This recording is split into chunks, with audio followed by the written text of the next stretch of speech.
डाबरा विधानसभा चुनाव में इमरती देवी की हार का फिर झलका दर्द।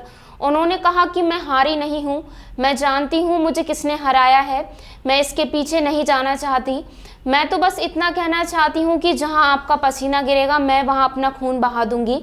विकसित भारत संकल्प यात्रा फेज 2.0 के अवसर पर आयोजित हितग्राही सम्मेलन एवं सम्मान समारोह के अवसर पर इमरती देवी ने केंद्रीय नागरिक उड्डयन मंत्री ज्योतिरादित्य सिंधिया के समक्ष कहा। साथ ही इमरती देवी ने ज्योतिरादित्य सिंधिया को ग्वालियर से चुनाव लड़ने की नसीहत भी दे डाली।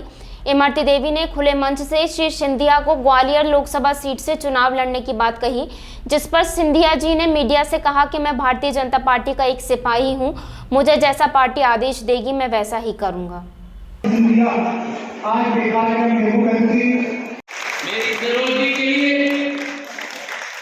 विकासशील देश नहीं विकसित देश बनेगा।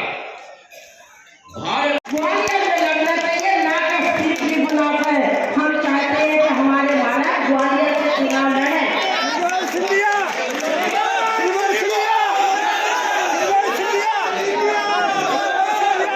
वहाँ इमरती देवी अपना खून डालेगी, जितना मुझसे बनेगा।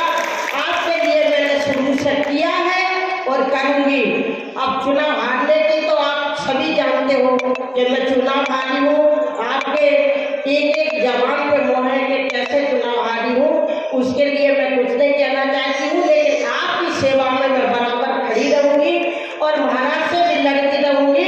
अपने लोग महाराज एक बात और मैं कहना चाहती हूँ कि आपने जो बाबा साहब के लिए जगह दी थी उसका काम चालू हो गया है और मैं तहसीलदार अगर यहाँ हूँ तो एक स्टेडियम का जगह पहले 15 बीघा लग चुकी थी हरिपुर पे, उसके पैसा भी मंजूर हो गए थे, लेकिन मैं बीच में चुनाव हार गई थी तो वो पैसा वापस हो गए थे।